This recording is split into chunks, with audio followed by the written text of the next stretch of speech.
I don't like doing these videos, but this is one of the few times where this is a quasi-negative book review video. I just got the first two books in the Chilling Effect series by Valerie Valdes. The first book is Chilling Effect. The second book is Prime Deceptions. There is a third book, which I'm even debating getting, even with my kind of annoyances with these books. And I know it's going to be an annoyance on the third book as well. And this is what I mean.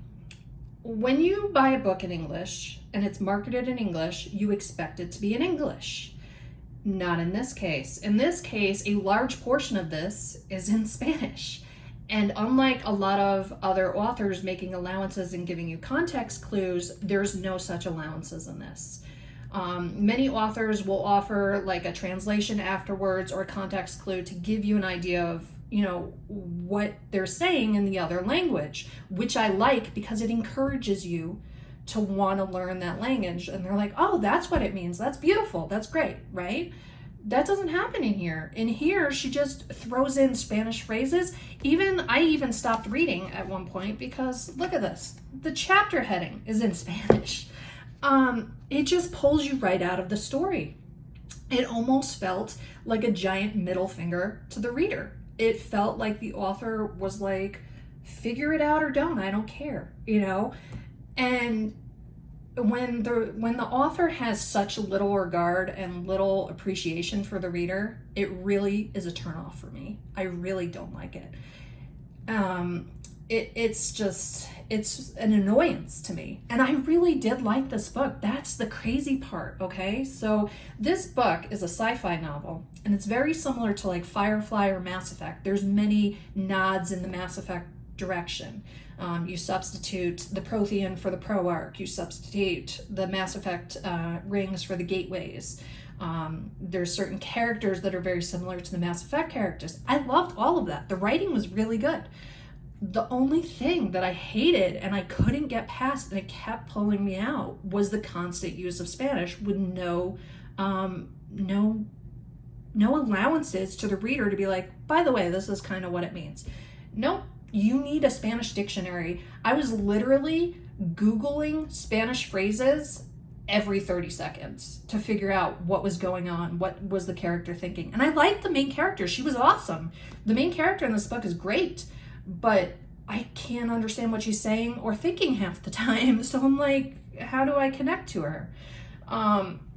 Like I said, I got to this point and it was in Spanish, the chapter heading, and I'm like, what the heck is this author thinking?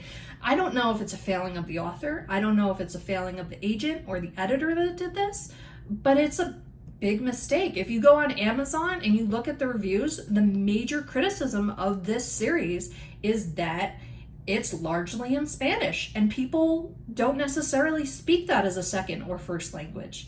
So, you know, for me, I mean, maybe it's a failing on my part, right? Maybe it's a failing that I never learned Spanish in high school and that I was never brought any Spanish speaking home, you know, but that shouldn't be held against the reader, and it shouldn't be like just a giant middle finger and be like, figure it out, people.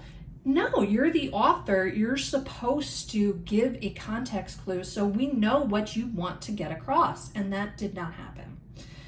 So even while I liked this book, I liked the writing, I liked the premise, I liked the characters, I liked the alien races in this, the worlds were really cool. I liked everything about it except for the Spanish and the fact that there was no context clues. I'm probably going to give it another try. I'm going to read it, and I'm going to read this one just because I really liked everything else, right? And the third book, there's a third book in the series just released. I will probably at some point pick that up. But again, I know the same thing's going to happen and it's just going to be annoyance. So it's a sad review. Like I said, I don't like giving negative feedback, but I really feel like it needs to be said. I mean, I'm not the only one saying this. Go on Amazon, you'll see that I'm not the only one criticizing these books because of the Spanish use. So that's my 2 cents. Take it as you will. Again, if you like sci-fi, it's a really good read, even despite the Spanish. And if you speak Spanish, there's no issue. You know, dive into it. You'll love it. So that's my 2 cents.